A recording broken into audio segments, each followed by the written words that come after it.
Seminário. Eu teria traduzido de outro modo mais clássico. Repliquei-lhe, de fato, quem escreveu essa prece é um grão vigário, que aditua uma médium em estado sonambúlico, a qual não sabe uma palavra do latim, como eu, que também nada sei desse idioma. Nem ela nem eu seremos capazes de escrever corretamente, sob ditado, a oração. Não podia a sua opinião ser mais convincente do que o é, quando o professor declara que, assim a tradução, como o texto são obras de um padre. Está feita a identificação. Diz ainda o relator, não podia eu, com efeito, desejar uma resposta mais concludente do que a que me deu o professor Rossigneux, pois valeu por uma confirmação autorizada e positiva da origem espirítica da mensagem obtida. Pag. 63. Tenho por ocioso dizer que sou da opinião do relator. Efetivamente, como já foi ponderado, a gênese dos casos de xenoglossia só é discutível quando ocorre a circunstância de constituírem a mensagem em língua ignorada citações tiradas, por via supranormal, de livros e documentos existentes. Quando, porém, a mensagem é original, o que equivale a dizer, quando é uma criação da personalidade mediúnica, nenhuma hipótese naturalística se pode então invocar, que explique o fato, e a hipótese espirítica triunfa sem competição.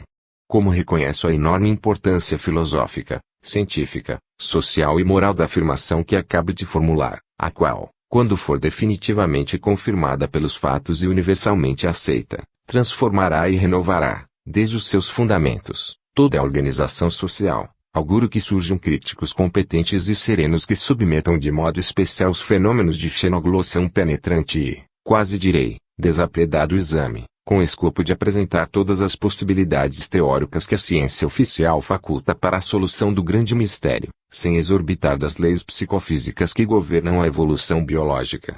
Quanto a mim, não logro entrever nenhuma possibilidade de resolver-se dessa forma a questão e é por isso que solicito a colaboração dos metapsiquistas, que consideram integralmente elucidados os fenômenos supranormais, com o que se ensina das cátedras universitárias. Está visto que, se eles se propuserem a exercitar sua equidade crítica sobre os casos enfeixados na presente classificação, deverão esperar a sua publicação completa, para tê-la na íntegra, visto que ainda não foram citados os episódios verdadeiramente conclusivos e resolutivos. Caso 14 encontrei-o em Tito World de 19 de julho de 1931. É um caso muito recente, ocorrido com a notável médium inglesa a Sra. Staley Roberts, durante uma sessão de voz direta, em que a personalidade comunicante, não conseguindo exprimir-se de viva voz, escreveu a própria mensagem numa ardósia pousada no chão, fora do círculo dos assistentes. A sessão se realizou na noite de 30 de janeiro de 1931, numa pequena sala, em completa escuridão. Tomaram parte nela 8 experimentadores, fazendo corrente com as mãos, inclusive a médium. Entre eles estavam 2 holandeses, senhores de Jonge, pai e filho, ambos de passagem por Londres. Estes os antecedentes. A narrativa prossegue assim: pouco depois Rede Claw Nuvem Vermelha, o espírito guia, anunciou que pusera o pé direito da médium, em transe, sobre o do seu vizinho, e esse pé se conservou assim sobre o outro durante a sessão toda. Não tardou que vozes de defuntos se fizessem ouvir, a conversar com os que lhes eram familiares e a dar provas de identidade. Em seguida, ouviu-se uma voz que falava em língua estrangeira, declarando os de Jonge que se tratava da holandesa. Era evidente que a entidade que queria falar encontrava grandes dificuldades para se exprimir oralmente. Entre outras coisas, esforçara-se, diversas vezes, para pronunciar certa palavra, sem o conseguir inteiramente. Interveio Rede Claude, explicando que aquele espírito era o de um moço que inutilmente procurava pronunciar o próprio nome. Passara, em consequência, a tentar escrever breve mensagem na ardósia que se achava no chão. Pouco depois, começaram todos a ouvir o ruído que produz o giz quando atrita a ardósia, exatamente como se alguém estivesse a escrever.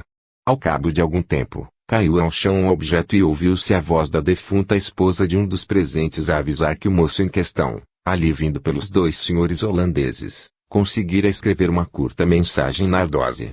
Fim da sessão. Mal a médium despertara, fez-se luz e verificou-se que na ardósia estava escrita uma mensagem em língua holandesa.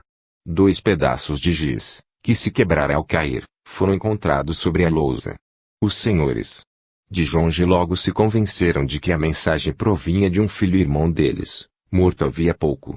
Acenara ao defunto com o apelido pelo qual o tratavam familiarmente, apelido que todos os presentes ignoravam, exceto naturalmente os de Jonge. É de notar-se que, nas primeiras linhas da escrita, estava reproduzida exatamente a caligrafia do defunto. Os de Jonge prometeram que, assim regressassem à Holanda, enviariam uma reprodução da mensagem em holandês com a sua tradução em inglês e observações atinentes ao caso.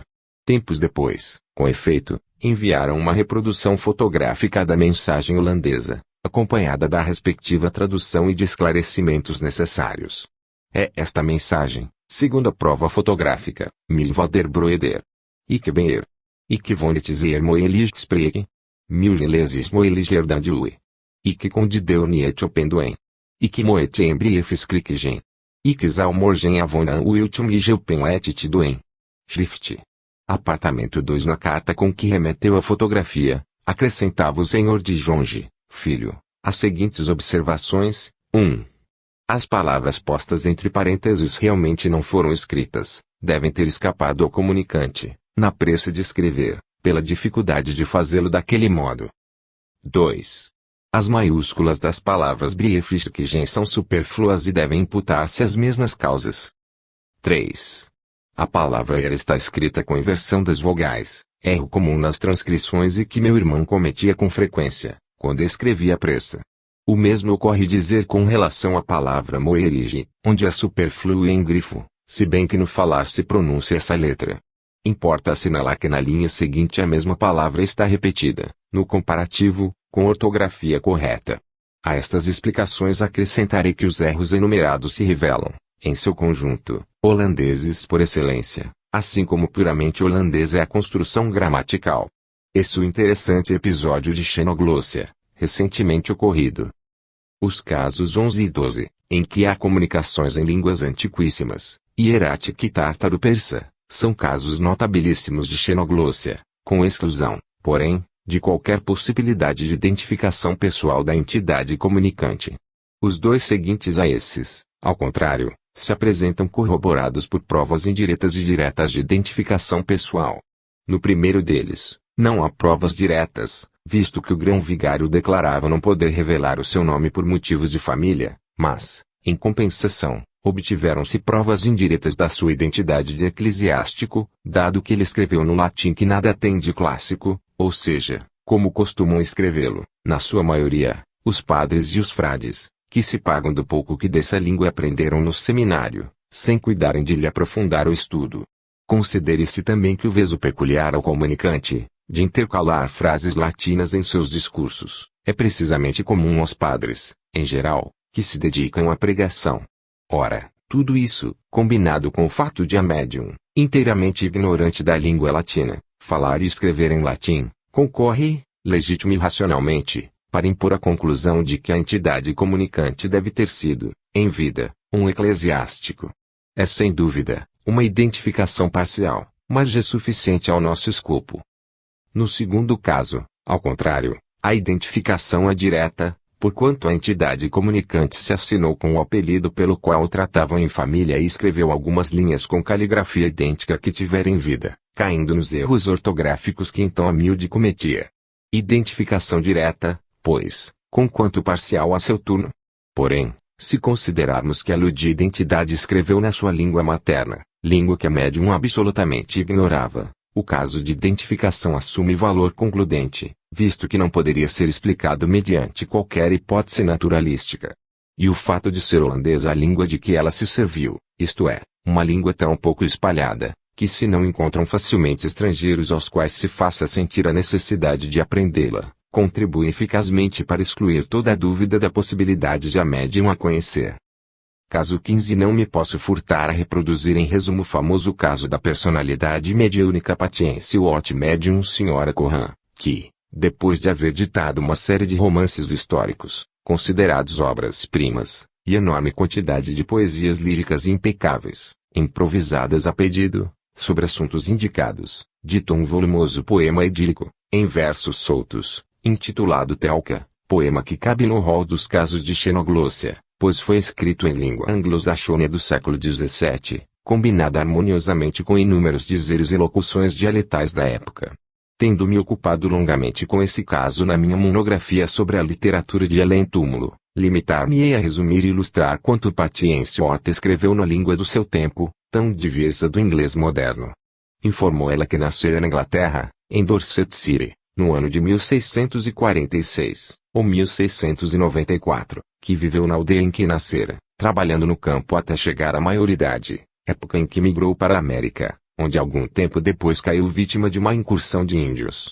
Farei notar que em algumas ocasiões em que os experimentadores assinalaram a beleza literária do ditado mediúnico, Patience Worth observou que já no período da sua existência terrena possuía aquele mesmo temperamento imaginoso e poético, observação interessante, pois se presta a elucidar o mistério de uma camponesa defunta a manifestar-se mediunicamente, ditando magistrais obras literárias em verso e prosa. Quer dizer que de tais pormenores se deve inferir que a camponesa do Dorset City era congênita à genialidade de escritora, cuja manifestação apenas a sua humílima condição social impedira.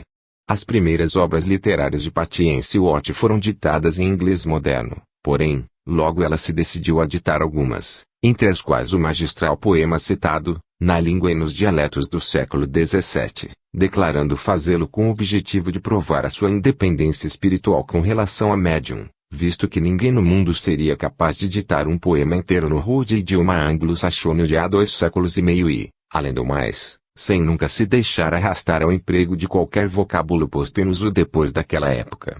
Em seguida, volveu a ditar suas obras em inglês moderno, mas servindo-se com absoluta oportunidade de locuções e vocábulos antiquados, sempre que, assim fazendo, mais vivas tornava as descrições. Nada obstante, continuou e continua a conversar claramente com os experimentadores no seu dialeto nativo. Pelo que toca ao poema Telka, adiantarei que, na época em que foi transmitido, Patience Worth deixara de empregar o instrumento mediúnico denominado e já editava romances e poesias pela boca da médium, o que significa que esta última, conquanto conservasse plena consciência de si, percebia uma voz subjetiva, que lhe ia ditando palavra por palavra, de modo que ela não fazia mais do que repetir, em voz alta, as que ouvia e que um secretário ia escrevendo. Muitas vezes, era tal a rapidez do ditado, que o secretário não conseguia acompanhá-lo, o que obrigava Patience Worth a repetir a última frase e a moderar o seu ímpeto. Ao mesmo tempo, a mentalidade da médium se mostrava a tal ponto independente de quanto se exteriorizava por seu intermédio, que conservava a liberdade de fumar um cigarro, de interromper o que repetia, para tomar parte na conversação em que se empenhavam os presentes, de levantar-se e ir à sala ao lado responder uma chamada telefônica, sem que tais interrupções influíssem, ainda que da maneira mais insignificante, no ditado mediúnico, que prosseguia do ponto exato em que fora suspenso. O mesmo se dava de uma sessão para outra. Quer dizer, a personalidade mediúnica retomava o ditado precisamente no ponto em que parara, ainda quando entre uma e outra sessões transcorriam meses. Certa vez, tendo-se perdido um dos primeiros capítulos de um romance cujo ditado já avançara muito, Patience Worth ditou de novo. Achadas mais tarde as folhas que se haviam extraviado, verificou-se que o segundo ditado era a reprodução literal do anterior. Tornando ao poema Telka, eis em que termos falou dele o Dr. Walter Prince, no seu magnífico estudo, Ticase Wolf Patience Worth. Para mim e juízes muito mais competentes do que os se declararam da minha opinião, trata-se de uma produção extraordinária, que merece qualificada de obra-prima. Tente quem a leia desembaraçar-se de todo preconceito concernente à ideia que faça dos autores de Ultratumba e, se o conseguir, achar-se-á nas melhores disposições para apreciar o poema em todo o seu valor. Além disso, quem o ler deverá resignar-se a empregar 1/20 da paciência e da fadiga que lhe haja custado a interpretação da antiquada língua de um Chaucer, em interpretar as locuções e a linguagem antiquada do poema. Quando, com relação a este, se publicar um glossário dos termos menos compreensíveis, ver-se-á que certos vocábulos curiosos são genuínas palavras antiquadas, de uso corrente naqueles tempos, ou vocábulos arcaicos e raros, porém que sempre existiram e que, muitos deles, sobreviveram nos dialetos. Como quer que seja, mesmo sem glossário, quem o ler seguramente se maravilhará de topar com alguns vocábulos singulares, como se admirará da significação dada a tal ou qual palavra, mas, ao cabo de breve prática, reconhecerá que em todo o poema bem poucas expressões há que realmente não possa compreender. As personagens de Telka vivem. Vemo-las, conhecemo-las. Nenhuma, dentre elas, é a repetição de outra. Alguma poderá manifestar tendências e disposições idênticas às de outra, manifesta, porém, ao mesmo tempo, características próprias, que a distinguem das demais. As personagens de Maeterlinck, ao contrário, refiro-me a esse escritor pela grande e merecida reputação que conquistou em análogo gênero de literatura, são, quase sempre, sombras sem vida, que bem dificilmente se podem individuar pelas suas palavras, ou por qualquer de suas outras características. Todos, entretanto, reconhecemos em Maeterlinck um grande artista. Contudo, não posso deixar de observar que, quando raiar o dia em que se dissipe completamente a repulsão que ainda inspiram as produções mediúnicas, desagradáveis, sobretudo, aos senhores críticos de arte, então se verificará que Patience Watt, a julgar-se pelo seu poema Telka, é superior de muitíssimo a Maeterlinck.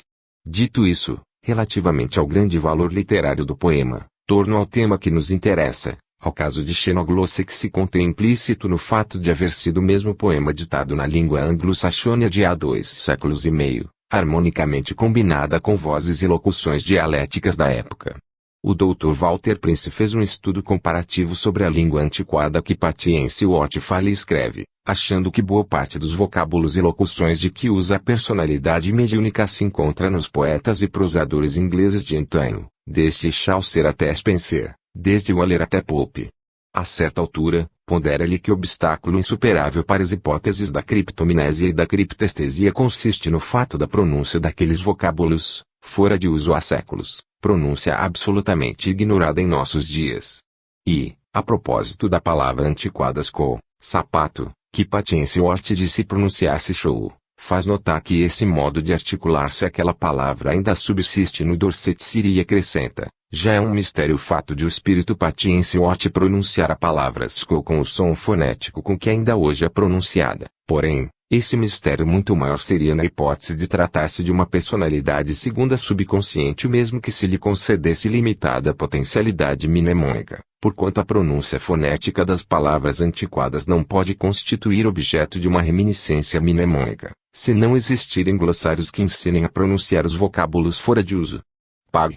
228. O mesmo autor chegou a descobrir certo livrinho de um poeta que escreveu no dialeto do Dorset City, província que, conforme ficou dito, Patience Watt designou como lugar do seu nascimento, e comprovou que naquele dialeto se haviam conservado, embora com alterações, muitas palavras de que usara a personalidade mediúnica.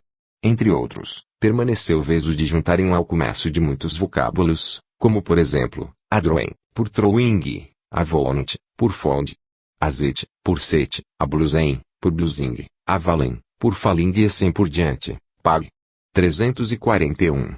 Ainda a propósito da linguagem antiquada de Telka, o professor Schiller, da Universidade de Oxford, pondera, abala e impressiona o saber-se que um dos seus romances em versos soltos, intitulado Telka, constituído de 70.000 palavras, é escrito em língua inglesa antiquada, sendo de pura origem anglo-saxônia 90% dos vocábulos empregados, sem que entre eles se depare com uma só palavra tomada da língua inglesa depois de 1600.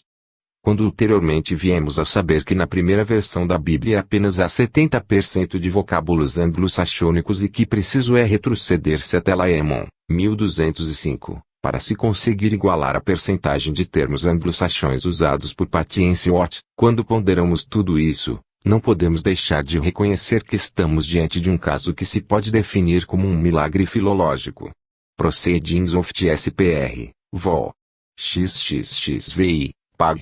574, o Sr. Gaspar Yost, que publicou um livro sobre suas experiências com a Sra. Corran, nota, a seu turno, Telka é único, pela pureza da língua em que está escrito, a anglo-saxônia, pela combinação das várias formas dialetais de diversos períodos, por algumas das suas peculiares modalidades gramaticais, pela diversidade e extensão atribuídas ao significado de muitos vocábulos. Patience Watt, como Shakespeare, emprega às vezes um advérbio por um verbo, por um substantivo, ou por um adjetivo. A razão disso reside no estado de transição em que se achava a língua inglesa naquele período, mas, essa particularidade redunda em mais uma prova de que Patience Watt está de pleno acordo com a sua época, até mesmo nas anomalias gramaticais. Não pode haver dúvida sobre o fato de que essa linguagem de Patience-Worth se deve considerar absolutamente espontânea nela. Provo exuberadamente a circunstância de não a ter usado apenas em algumas de suas obras, mas de servir-se constantemente da mesma linguagem, quando conversa com os experimentadores. Pags. 363, 364, 368. Resta assinalar um último pormenor entre os mais surpreendentes e é que esse poema idílico de 70.000 palavras, 270 páginas, em versos soltos, julgado, por críticos competentes, uma obra-prima, superior a produções análogas de Maeterlinck, foi totalmente ditado em 35 horas. Além do poema Telka, Patience-Worth editou um belíssimo romance satírico, intitulado Time Ritale, conto alegre, na mesma língua anglo-saxônia. Devendo restringir-me aqui a analisar e discutir as hipóteses naturalísticas que se possam formular para explicação do caso em apreço, com uma formidável perplexidade me defronto.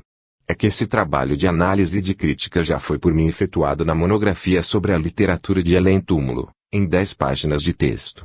4 foram as hipóteses discutidas: a da personalidade segunda subconsciente, tomada no sentido estritamente psicológico de uma fração sistematizada da dissociação psíquica do paciente; a da consciência subliminal, de Mieres, tomada no sentido da existência, no homem, de uma personalidade integral subconsciente, muito mais ampla e perfeita do que a consciente e munida de faculdades supranormais e de capacidades intelectuais cuja emergência esporádica daria lugar às inspirações do gênio; a da existência de uma consciência cósmica, tomada no sentido em que a considerou Atman, para quem tratar-se-ia de um atributo verdadeiro e próprio do absoluto, isto é, de Deus, caso em que se viria a admitir que a subconsciência dos médiuns se põe em relação direta com o ente supremo, pelo nobre intento de ludibriar o próximo; e, finalmente, a da consciência cósmica, considerada no sentido que lhe atribui o professor William James, segundo cuja opinião poder-se inferir,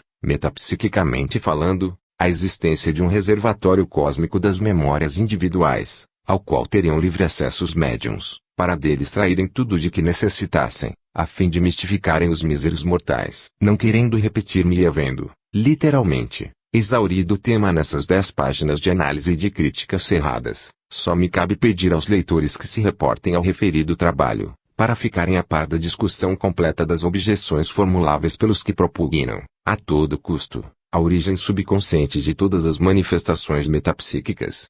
Adstringir-me-ei aqui observar que, se fácil me foi a empresa de demolir todas essas hipóteses baseando-me em numerosas circunstâncias de fato existentes nas obras de Patience-Worth, em realidade, para atingir o fim a que visava, ter-me-ia bastado só fenômeno de xenoglossia ora considerado, porquanto nem a hipótese do subconsciente psicológico, nem a da consciência subliminal, nem a do reservatório cósmico das memórias individuais jamais chegarão a explicar a circunstância de uma personalidade mediúnica escrever um poema e um romance, na revezada língua anglo-saxônia do 17º século e, ainda menos, que o tenha feito sem cair nunca no anacronismo de interpolar ao texto vocábulos latinos entrados em uso depois de 1600. Quanto à outra hipótese, a dos médiuns se porem em comunicação com o absoluto, isto é, com Deus, tendo por nobre escopo ludibriar o próximo, hipótese formalmente blasfema, julgo que é perder tempo tomá-la em consideração. O filósofo, professor Schiller, doutra feita que considerou o caso com que nos ocupamos, apreciou ambas as ramificações da hipótese da consciência cósmica da maneira seguinte: há filósofos que, tendo enveredado pela cômoda via da hipotética extensão da personalidade humana, mal dispostos se mostram a parar, enquanto não cheguem ao absoluto. Devemos, pois, estar prontos a aprender de qualquer crítico que a arte literária de Patience-Worth nada mais é do que uma autêntica revelação do absoluto, enquanto que outro, mais moderado, falará de uma arte gotejada de um reservatório cósmico, onde foram sendo recolhidos e guardados todos os esforços literários dos séculos. Observarei que esta segunda versão da hipótese de que se trata não leva na devida conta o problema da seleção aos fatos no reservatório em questão, ao passo que a primeira daria de chofre na outra formidável dificuldade, a de que, em tal caso, Patience-Worth iria ser uma revelação, acima de tudo, humorística e excêntrica daquele absoluto infinitamente perfeito de que falam os filósofos. Se me ponderarem que uma personalidade finita não pode deixar de ser uma seleção do absoluto, Responderei que semelhante explicação explica demais, visto que se, nesse sentido, Patience Hort não passa de uma seleção do absoluto, todos nós, então, somos, do mesmo modo, seleções do absoluto, o que equivale a dizer que, nos limites da argumentação exposta, Patience Hort seria um espírito como todos os outros. Proceedings of TSPR, Vol. XXXVI, Pag. 57. Assim argumenta o professor Schiller e a mim me parece que a sua argumentação é de tal maneira frisante e decisiva, que me dispensa de acrescentar o que quer que seja. Apenas acentuarei que, no tocante à hipótese do reservatório cósmico, a objeção que Schiller formula, de não levar em conta essa hipótese o problema da seleção dos fatos, por parte da personalidade subconsciente do médium, se torna formidável, no caso especial de Patience Hort, dado que, se houvéssemos de presumir que no reservatório em questão se recolheram e guardaram todos os vocábulos arcaicos da língua inglesa, desusados desde 1600, também temos de reconhecer que tudo isso representa um material grosseiro, somente utilizável por quem se achasse plenamente a par do significado de cada vocábulo de per si, assim como da conjugação dos verbos, das descrições dos nomes, das construções gramaticais, das locuções dialéticas e das inúmeras elisões inerentes ao idioma a que pertenciam os aludidos vocábulos. Acresce que seria indispensável igualmente que quem deles se servisse estivesse apto a discernir os vocábulos arcaicos em uso antes de 1600 dos que começaram a ser usados depois dessa data, empresa que a personalidade subliminal da médium não houvera podido realizar, desde que a sua personalidade normal jamais possuíra tais conhecimentos e que estes não poderiam existir latentes em parte alguma, porquanto a estrutura orgânica de um idioma é pura abstração. Daí resulta que a hipótese fantástica do reservatório cósmico não resiste de frente à prova dos fatos e deve, a seu turno, ser excluída do rol das capazes de dar completa solução ao caso presente. Restaria ainda considerar uma quinta hipótese, a da memória ancestral. Mas, como já ficou demonstrado que essa hipótese se não concilia com o fato de médiuns falarem uma dúzia de línguas que desconhecem, ou escreverem em línguas orientais extintas há milhares de anos, segue-se que seria inútil continuar a discutir uma hipótese absurda, exautorada pelos fatos. Concluindo, a eliminação de todas as hipóteses naturalísticas, inclusive a ultrafantástica de ordem metafísica, se resolve no triunfo incondicional da interpretação espiritualista dos fatos, do que se deverá deduzir logicamente, necessariamente, que, no caso de Patience Hort, houve a intervenção de uma entidade espiritual extrínseca, familiarizada com a língua de que tão corretamente se serviu. Isto posto, cumpre notar que, do ponto de vista dos fenômenos de xenoglossia, o caso de Patience Hort deve considerar-se dos mais importantes, dos mais incontestáveis, dos mais concludentes da categoria respectiva, tendo-se em vista que não se trata aí de simples frases, ou de poucas páginas ditadas por um médium em língua dele ignorada, mas de 2 grossos volumes que formam um total de 600 páginas, sem considerar que a mesma entidade espiritual, quando conversa com os experimentadores, se exprime invariavelmente no seu dialeto pátrio, de há 3 séculos. Repito, pois, que mais não se poderia desejar, quanto a exemplos que provem de modo resolutivo que os fenômenos de xenoglossia existem e, por consequência, que aos metapsiquistas já não é lícito eximirem-se de lhes discutir o imenso alcance teórico, entrincheirando-se no invalidado pressuposto de ainda ser duvidosa a existência deles. Caso 16. Os episódios que se seguem, até ao 24, pertencem todos a uma série única de experiências importantíssimas, em que tomaram parte, como médiuns, o musicista Florizel von Reuter e sua mãe. Ninguém ignora que Florizel von Reuter é célebre no mundo artístico, pela rara excelência da sua arte de concertista virtuoso e do violino, excelência que lhe granjeou a cognome de Paganini redivivo. Há muitos anos vem ele se ocupando de pesquisas psíquicas, juntamente com sua mãe, sendo ambos médiuns escreventes, comparáveis aos melhores que atualmente existem. Essa forma de mediunidade exercitam nos dois mediante um instrumentozinho denominado indicador, que mais não é do que uma variedade aperfeiçoada do quadrante alfabético com ponteiro móvel. Sobre suas experiências pessoais já ele publicou 2 livros importantes, dos quais tiro os episódios que me proponho citar. Intitulam-se esses livros Psychical Experience of a Musician et Consoling Angel. Os 2 médiuns praticavam exclusivamente para se instruírem e não tardaram a obter ótimas provas de identificação espirítica. Von Reuter, porém, não deixava de sentir-se atenazado por toda a sorte de perplexidades e dúvidas que, no seu espírito, fomentavam as objeções capciosas, não raros sofísticas, de um amigo a quem ele submetia as mensagens mediúnicas que recebia, o Dr. Walter Franklin Prince, atual presidente da Society for Psychical Research, de Londres, e também presidente da Society FPR, de Boston. Desse estado de ânimo se originaram, ao que parece, as primeiras mensagens que foram transmitidas em línguas ignoradas de ambos. Quer isto dizer que os defuntos que se comunicavam recorreram a esse sistema de provas irrefutáveis com o objetivo de demonstrarem aos dois experimentadores a absurdidade em que persistiam, querendo constringir todas as manifestações mediúnicas de natureza inteligente ao angustioso círculo das personificações subconscientes. Assim foi que ele recebeu mensagens em 15 línguas diferentes, de cujos números, entretanto, devem excluir-se as que lhe eram mais ou menos conhecidas e de sua mãe, ambos notáveis poliglotas, pois, com efeito, conhecem, além do inglês, que é a língua materna dos dois, o alemão, o francês, o espanhol, o italiano e um pouco do sueco e do latim. Receberam, porém, mensagens em russo, húngaro, norueguês, polonês, holandês, lituano, irlandês, persa, árabe e turco. Florizel foi grande amigo de Sir Conan Doyle, que escreveu os prefácios de seus 2 livros e assistiu a muitas experiências que vamos apreciar, numa das quais a mensagem veio escrita em árabe. Assinalarei, finalmente, que, conquanto Von Reuter possua ótimas faculdades mediúnicas, quem quase sempre desempenhava o papel de médium era sua mãe, que exigia-lhe vendassem os olhos antes de começarem os trabalhos e que, quando escrevia em língua que lhe era desconhecida, frequentemente o fazia em sentido inverso do normal, ou seja, por meio da escrita espicular, isto é, que, para ser lida, precisa refletir-se num espelho. É esta uma circunstância notável, do ponto de vista comprovativo, porquanto basta, por si só, para demonstrar que tal escrita é genuinamente supranormal, ou, se quiserem, subconsciente. Acresce, porém, no nosso caso, que a mensagem é obtida com um pequeno instrumento mediúnico, provido de ponteiro móvel, que indica sucessiva e rapidamente as letras do alfabeto, outra circunstância que ainda maior eficácia probante imprime às experiências, tanto mais quando, como já se disse, a médium operava sempre de olhos vendados.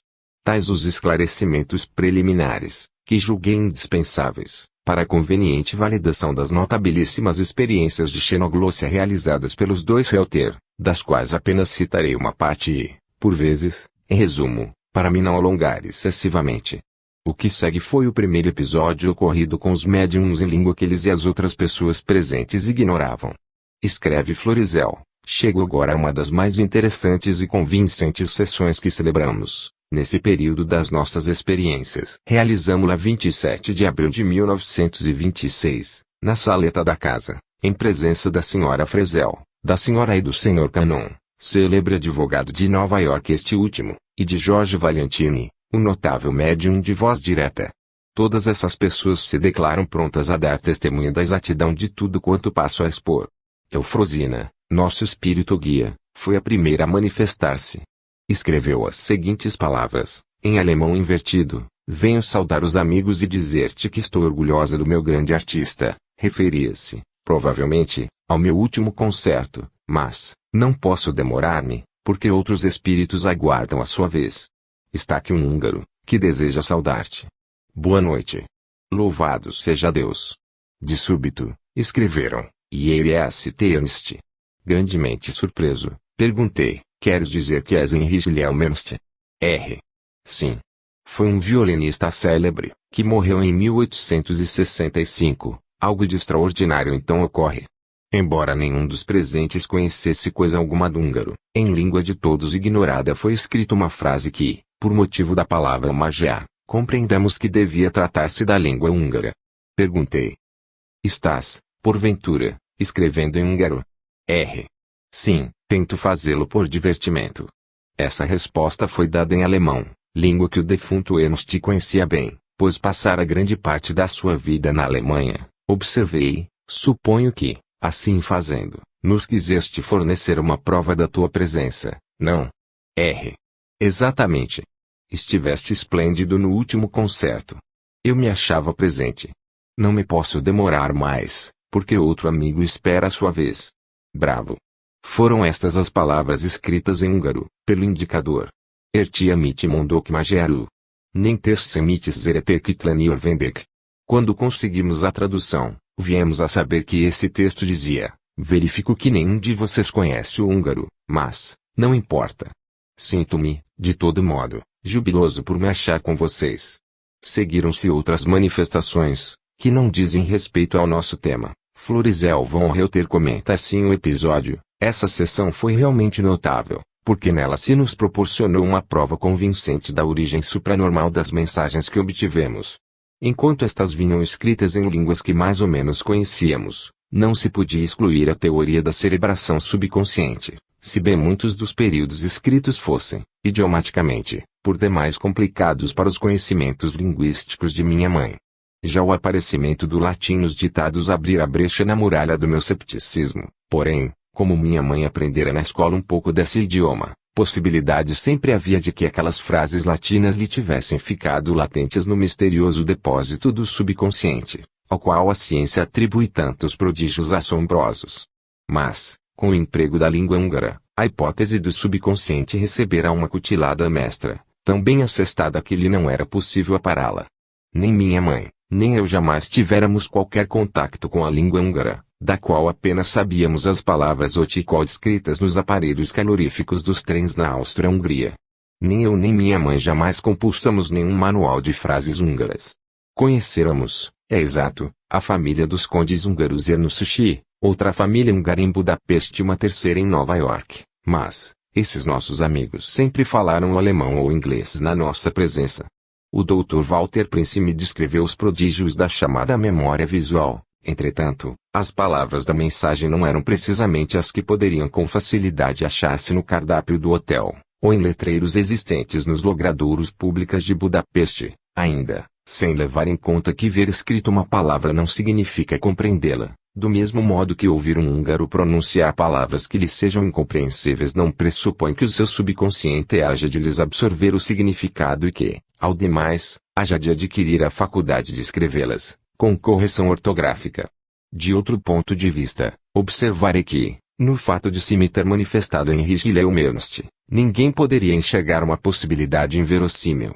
Tal fato apenas significaria que, por lei de afinidade, ele se achara em relação com a tonalidade vibratória da minha mentalidade. Ponderarei também que eu modernizara e republicara muitas das suas composições musicais, que se haviam tornado antiquadas, que tocara frequentemente essas composições, hoje pouco executadas, e escrevera de modo muito favorável sobre ele no meu livro tratando de compositores de música para violino. Assim sendo, nada de absurdo se poderia descobrir em o espírito do violinista Ernst se me haver manifestado, uma vez que seja possível tal manifestação. Psychical Experiences of a Musician, Pag. 107.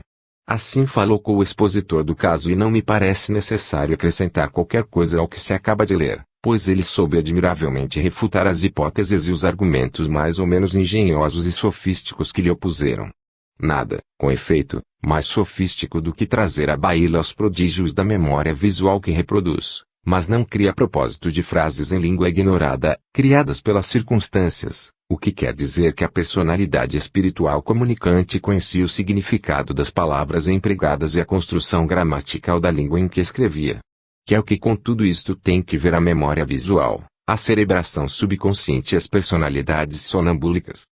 Caso 17. Em data de 8 de maio de 1926, ocorreu outro fenômeno de xenoglossia em língua russa, que Florizel von Reuter expõe da maneira seguinte: na noite de 8 de maio, estávamos sós e, procurando entrar em conversação com os amigos, verificamos não se achar presente nenhum dos nossos habituais interlocutores.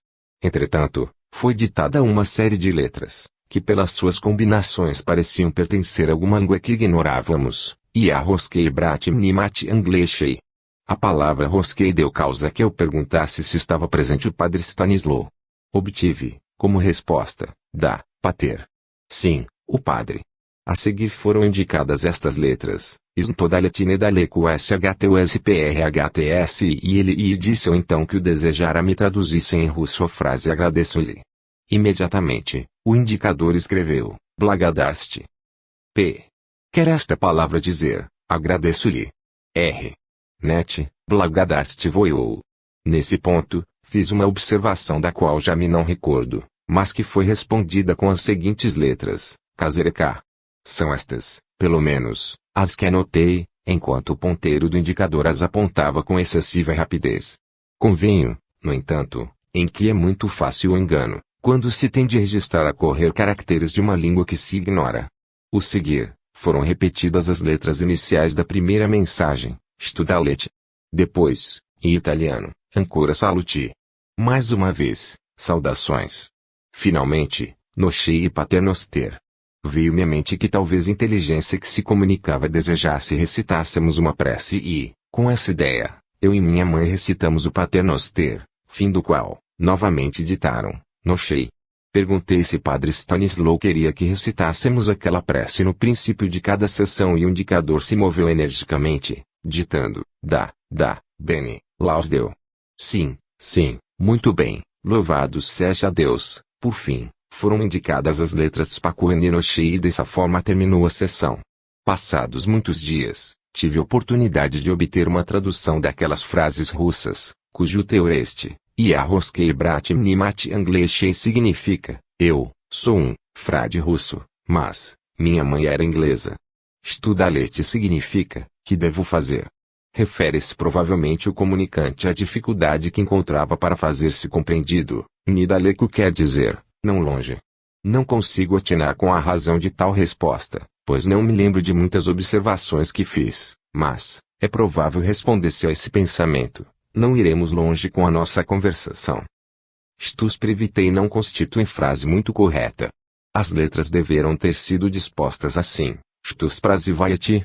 Que me perguntas? Blagodarst quer dizer, agradecido. Netia não. Blagodarstvuyou é, agradeço-vos. Kazereka não parece inteiramente correto, as letras deviam ser escritas deste modo, Kazetika, que significa, creio. Spokojnie Nochei. Boa noite.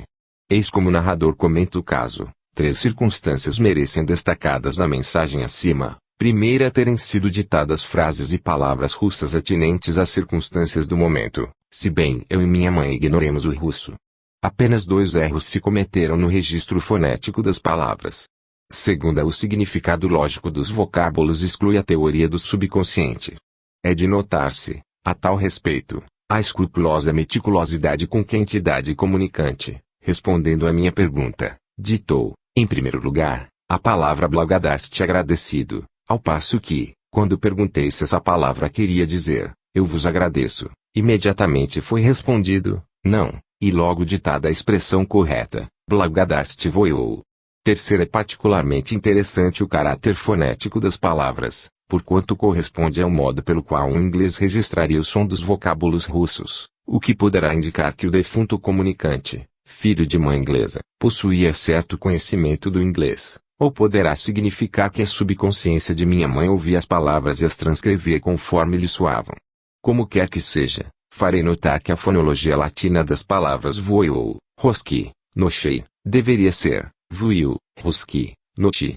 Na sua penetrante análise acerca da possibilidade de explicar-se a mensagem transcrita, sem exorbitar dos poderes da subconsciência, o Dr. Walter Prince admite que, no caso de uma língua como o russo, que tem alfabeto próprio, a memória visual está fora de questão, mas pretende que a mensagem ainda se poderia explicar por meio da memória oral, embora reconheça que tal explicação não chega a alcançar o conjunto dos fatos, porquanto a circunstância é muito hipotética de minha mãe ter podido ouvir pronunciadas as palavras russas que foram escritas não bastaria para lhe conferir o dom de compreender-lhes o significado, a ponto de um belo dia poderem elas brotar-lhe da subconsciência, sob forma de respostas apropriadas a perguntas formuladas no momento mesmo. Haveria também outra teoria segundo a qual uma pessoa poderia herdar subconscientemente a consciência integral de uma língua que inteiramente ignore, desde que entre seus antepassados não se conte que a tenha falado em vida, de modo que os médiums a falariam, por lhes emergirem da subconsciência conhecimentos linguísticos atávicos. Semelhante teoria é por demais fantástica, para ser tomada a sério, sem mesmo considerar-se que nenhum antepassado minha mãe teve, que falasse russo, pelo menos até onde podem remontar, através do tempo, suas lembranças atávicas. Igualmente improvável me parece a hipótese dos que aderem à teoria da reencarnação, segundo os quais minha mãe, numa existência anterior, houvera falado a língua russa.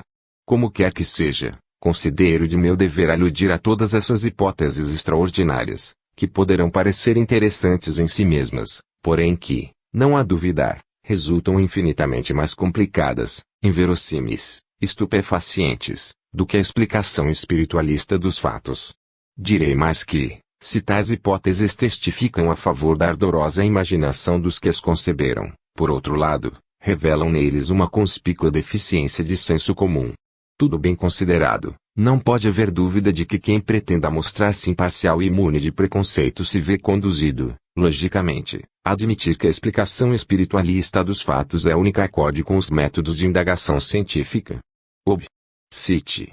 Pags. 166 a 120. Casos 18 e 19 são dois episódios em língua russa, tendo assistido ao segundo uma senhorita a quem era familiar essa língua. Assim os descreve Florizel von Reuter. O primeiro caso ocorreu 11 de agosto, em presença de duas moças hebreias, Miss Minakman e Miss Dorothy Shapira. Esta nascera na Rússia, porém sua família emigrara para a América, quando ela contava 2 anos apenas de idade. Há poucos anos, morreu-lhe o pai. Muito embora ao lado das frases em russo eu coloque as respectivas traduções, fica entendido que nenhum dos presentes conhecia a língua russa, nem mesmo Miss Shapira, que jamais em sua casa ouvira falar senão o inglês e o hebraico. Mas o indicador começou a mover-se. Perguntamos, quem está presente? R. Já está sou eu, P. Quem és? R. Já está sou pai. P. Com quem desejas falar? R. Dá-me com filha minha. P. É russa a língua em que o escreves. R. Dá sim. Etamini ausen rodoete. Dá-me grande prazer o escrever. Que achas Leep? Sinto-me feliz com isso, P. Serás o padre Stanislau? R. Net. Não. Disse eu, sinto muito, mas não compreendemos o russo. R. Nechevo. Não importa, observou Miss Shapira, tenho vaga lembrança desta palavra. P. Quem és? R. Ataites. Pai, palavra que ninguém no momento compreendeu, perguntou Miss Shapira, és um espírito sincero? R. Dona Eprezolska Kazati vão sim, vim dizer-te que eu sou, Panimain. Compreendes-me? Miss Shapira observou, esta última palavra quer dizer, compreendes? Perguntei, és então parente de Miss Shapira? R. Ataites. Dashmini. O pai, seu. É minha filha, Prashait. Adeus. Em seguida, a mesma entidade passou a exprimir-se em inglês, dizendo, creio que os pus em grande embaraço. Perguntei, mas, afinal, quem és? R. Já 2 vezes o escrevi. Dorothy, Miss Shapira, deve levar para casa tudo o que escrevi, a fim de que seja traduzido por Ma. P. Por quem? R. Por sua mãe. Miss Shapira diz-me, porém, quem és? R. Não te lembras de como se diz pai em russo? Miss Shapira fez notar então que seu pai fora sempre muito amigo das brincadeiras de surpresa e concordou em que a personalidade que se manifestara era tipicamente ele. Esse o primeiro episódio. A 21 de agosto de 1926, visitou-nos uma senhora, ainda moça, chamada Genia Blumfeld, que vivera por muitos anos em Riga. Foi quem traduziu a mensagem acima transcrita. Quis que ela assistisse a uma experiência análoga. No dia seguinte, o meu espírito guia, Nicolau, escreveu pela minha mão, pedirei a um russo meu amigo que escreva na sua língua. Não posso prometer, mas espero que o faça. Quando, naquela noite, nos dispunhamos a tentar a prova, Nicolau abriu a sessão, escrevendo pela minha mão, o amigo de quem falei está aqui. Primeiro, escreverá L, depois, intervirei eu. Assim minha mão tomou do indicador, o ponteiro imediatamente ditou, devo escrever em alemão ou em russo. Respondi que desejava escrever-se em russo e logo foi ditado, Dobry Vecher. Boa noite. Depois, foi escrito, Panemaret e Miss Blumfeld explicou o que a palavra significava, compreendeste-me?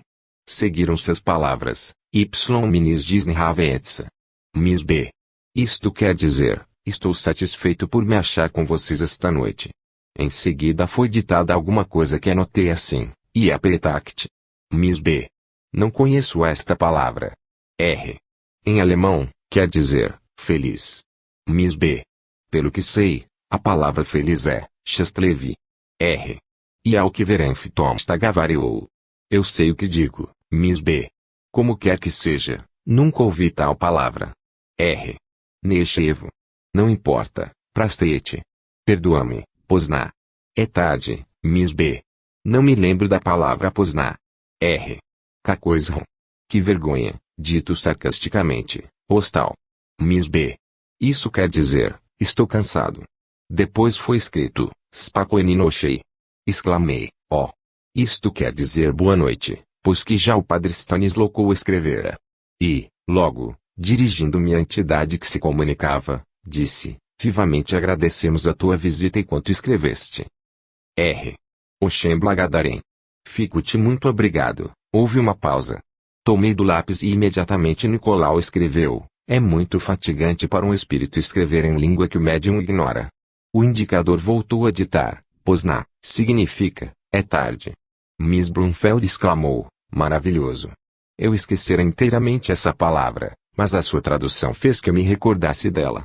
Perguntei então, que significa Pietact? R. Como pronuncias a palavra? Paisact quer dizer feliz ou contente. P. Quem és? R. O tradutor. Em suma, não chegamos a determinar o significado da palavra Pietact ou Paisact. Se fosse Paetact significaria pequena moeda. No dia 12 de setembro, verificou-se inesperadamente a continuação da mesma conversa. Eu trabalhara o dia todo, tirando cópia das diversas mensagens, para enviá-la ao Dr. Walter Prince, a fim de que a submetesse a um exame científico. Entre elas estava a que deixamos acima transcrita. À noite, o indicador escreveu, quero falar-te de um argumento que te interessa. A língua russa me é familiar, mas não conheço a palavra Pietact. Felicidade se diz Счастливый. Provavelmente, a palavra é Счетakt que significa ler. Tact, tomada insuladamente, quer dizer assim. Entendi que te daria prazer ficares informado a esse respeito, antes de enviares a carta a seu destino. Boa noite. Encetamos logo as pesquisas necessárias e chegamos a verificar que a tradução das palavras Счетakt e Tact estava certa. Quanto à verdadeira palavra que a inteligência quisera transmitir, na mensagem de que se trata, não conseguimos descobri-la. Provavelmente era Deilact, que significa satisfeito, conforme alguém ultimamente me ponderou. Tendo-se em conta as muitas frases e palavras transmitidas corretamente, o fato de uma ter sido com incorreção, ou de haver sido incorretamente apanhada, certamente não altera o valor teórico da experiência. O mesmo inconveniente ocorre na transmissão dos telegramas, sem que por isso ninguém duvide da autenticidade do transmitente. O valor metapsíquico das duas últimas mensagens não consiste apenas no fato de terem sido escritas frases e palavras em língua que o médium ignorava, mas, sobretudo, na circunstância de que tais frases e palavras compõem respostas precisas a perguntas formuladas no momento, o que, do ponto de vista teórico, exclui toda a possibilidade de mistificação consciente. Atenda-se à enfática resposta dada na discussão sobre a palavra Pietact, sei o que digo. Assim como a palavra ligeiramente sarcástica dirigida a Miss Brunfeld, por desconhecer, se bem fosse versada na língua russa, o vocábulo Pozná, vergonha. Atenda-me, igualmente, a resposta delicada que me dirigiu, quando lhe agradeci a intervenção, fico-lhe por isso muito obrigado. Tudo isto, repito, exclui definitivamente a hipótese do subconsciente, como elimina qualquer tentativa de insinuação de haver sido preparado de antemão o texto da mensagem. Os adeptos da hipótese telepática se mostrarão propensos a crer que, presente a sessão uma pessoa que conhecia o russo, telepaticamente se poderia explicar o suposto fenômeno de xenoglossia. Semelhante hipótese, porém, não se mantém de pé ante a circunstância de que há várias experiências já relatadas não estivera presente pessoa alguma conhecedora da língua mediunicamente empregada.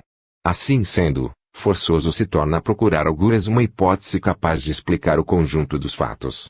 A propósito da importância que possa ter a presença de uma pessoa que conheça a língua em que o médium escreve, aqui está um incidente curioso ocorrido conosco.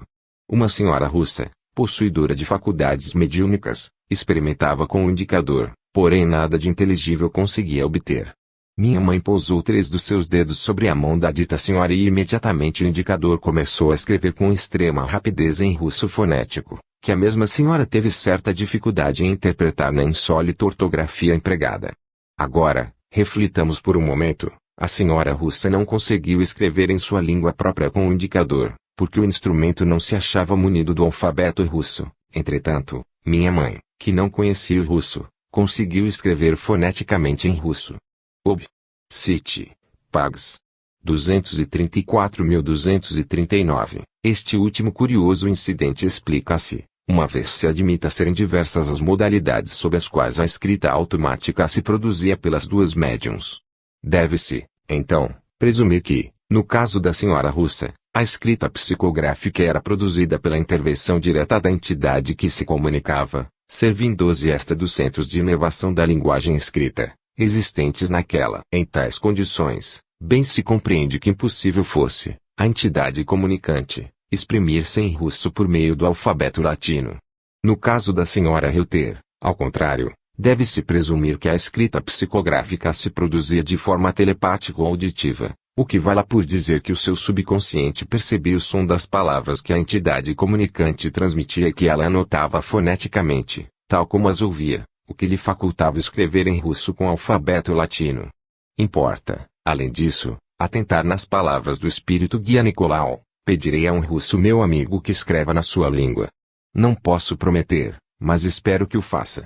Esta observação, que nas mensagens aqui consideradas se repete várias vezes sob formas diversas, confirma o que eu disse em começo, que as experiências de Florizel von Reuter oferecem uma série longa, importantíssima e única de fenômenos de xenoglossia, produzidos por iniciativa de personalidades de defuntos, que se propunham assim provar ao experimentador, atormentado pela dúvida, que a presença espiritual deles ali não era uma hipótese de trabalho, mas um fato real e positivo, assente no fenômeno da mediunidade poliglota, fato que elimina todas as hipóteses naturalísticas. Caso 20. Neste outro episódio, em que o polonês foi a língua utilizada pela personalidade mediúnica, repete-se o mesmo incidente de uma entidade espiritual anunciar previamente que traria a sessão espírito de um polonês, para fazê-lo escrever na sua língua, a fim de que, na mentalidade do experimentador, se dissipasse a dúvida teórica, que constantemente lhe renascia. Apresso-me a acrescentar que desta vez a entidade espiritual conseguiu o seu objetivo. Escreve Florizel von Reuter: há momentos em que nem mesmo o investigador mais ardoroso e isento de preconceitos pode evitar que dúvidas de toda espécie o atormentem, com respeito à interpretação dos problemas psíquicos. A própria grandiosidade do tema, qual se revela ao pesquisador ponderado, constitui causa de momentâneas hesitações, que o levam a inquirir de si mesmo se será possível que, entre milhares de milhões de indivíduos ignorantes e indiferentes, somente nós espiritistas nos achemos no limiar de uma nova ciência portentosa que, se for criteriosamente difundida, está destinada a subverter e a renovar a civilização do mundo. Francamente declaro que ocasiões houve em que honestas dúvidas me apoquentaram a ponto de me ver constrangido a recomeçar meticulosamente a análise dos prós e dos contra, a fim de recuperar a confiança perdida na solução espiritualista da grande questão. Quanto mais aprendemos, tanto mais insaciável se nos torna o desejo de saber. À medida que, imponentes, as provas por mim obtidas se iam acumulando, mais do que nunca eu me sentia sequioso de novas e sempre novas provas. Sobreviera-me esta última crise de dúvida, por haver recebido do Dr. Walter Prince uma carta geradora de novas perplexidades. A consequência foi que ousei desabafar-me com minha mãe, ponderando-lhe que, afinal, ainda não conseguiremos uma demonstração positiva de que as mensagens que obtivéramos não fossem obra fantástica do subconsciente. No dia seguinte, manifestou-se por meu intermédio, servindo do indicador, a costumeira entidade ou, que escreveu, propômo-nos fazer vir um polonês, que escreverá na sua língua. Perguntei quando ele viria e obtive como resposta, uma destas noites. Oferecia, pois, uma ocasião de nos vigiarmos reciprocamente, eu e minha mãe. A minha última objeção consistia em que, cientificamente falando, ainda não fora afastada a possibilidade de estar um dos médiuns a enganar o outro. Combinamos minha mãe e eu não mais nos separarmos um do outro, enquanto a mensagem polonesa não fosse transmitida, maneira pela qual ficaria eliminada a objeção teórica de que um de nós preparasse o texto. Declaro, sob palavra de honra, que, Enquanto não obtivemos a mensagem em polonês, minha mãe e eu não estivemos separados por mais de 5 ou 6 minutos, tendo passado ambos a noite no mesmo aposento. Dessa forma, cada um se achou em condições de observar a atividade do outro, durante as 24 horas que transcorreram entre o anúncio da visita do polonês e o recebimento da sua mensagem. Estávamos, a esse tempo, em Berlim e nenhum de nós saiu só de casa. Na noite seguinte à do aviso, obtivemos a primeira mensagem em polonês.